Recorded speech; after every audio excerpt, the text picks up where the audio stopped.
दहिवाड गावाचे सेवानिवृत्त CRPF जवान समाधान कदम यांचे हृदयविकाराने आकस्मिक निधन। दहिवाड येथील सेवानिवृत्त सैनिक वीर जवान वसंत उर्फ समाधान हिरामण कदम वय 42 यांचे काल सकाळी हृदयविकाराच्या तीव्र झटक्याने आकस्मिक निधन झाले। त्यांच्या निधनाने गावात शोककळा पसरली। कदम यांचा जन्म 27 सप्टेंबर 1983 रोजी दहिवाड या छोट्याशा गावी झाला। घरची परिस्थिती अतिशय हालाकीची असताना त्यांच्या वडिलांनी आपल्या दोनही मुलांना देशसेवेसाठी प्रोत्साहित केले। पित्याच्या कष्टांची जाण ठेवून दोन्ही भावांनी सैन्यसेवेत जाण्याचा निर्धार केला। समाधान कदम यांनी 2003 साली केंद्रीय राखीव पोलीस दलात भरती होऊन देशसेवेला प्रारंभ केला। सैन्यात कार्यरत असताना त्यांनी घरची जबाबदारीही समर्थपणे पार पाडली। तब्बल 20 वर्ष देशसेवा करून त्यांनी 2023 साली निवृत्ती घेतली। निवृत्तीनंतर आपल्या वडिलांची शेती सांभाळण्याचा त्यांनी निर्णय घेतला आणि ते कायम गावातच वास्तव्यास होते। काल सकाळी मित्रांसोबत बाहेर फिरून घरी परतत असताना त्यांना हृदयविकाराचा झटका आला आणि त्यातच त्यांचा जागीच मृत्यू झाला। त्यांचा अंत्यविधी आज सोमवार दिनांक 25 ऑगस्ट रोजी सकाळी ठीक 9:30 दहिवाड येथे मोठ्या शोकाकुल वातावरणात पार पडला। देवाने एक गोड, हसतमुख आणि मनमिळाऊ व्यक्ती आमच्यातून हिरावून घेतली, असे गावातील ग्रामस्थ व मित्रपरिवाराने सांगितले।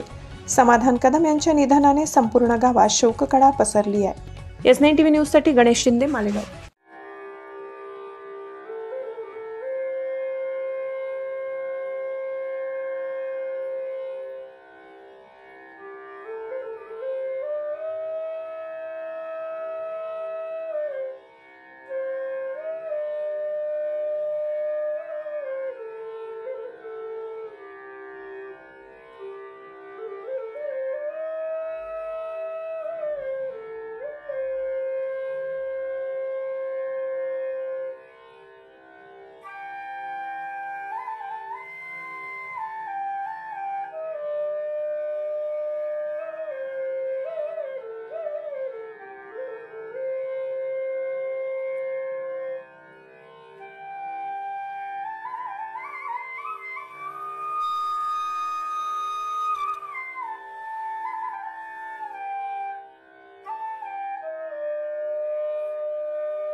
आपल्या चॅनलला नक्की सबस्क्राइब करा, बेल आयकॉन दाबायला विसरू नका।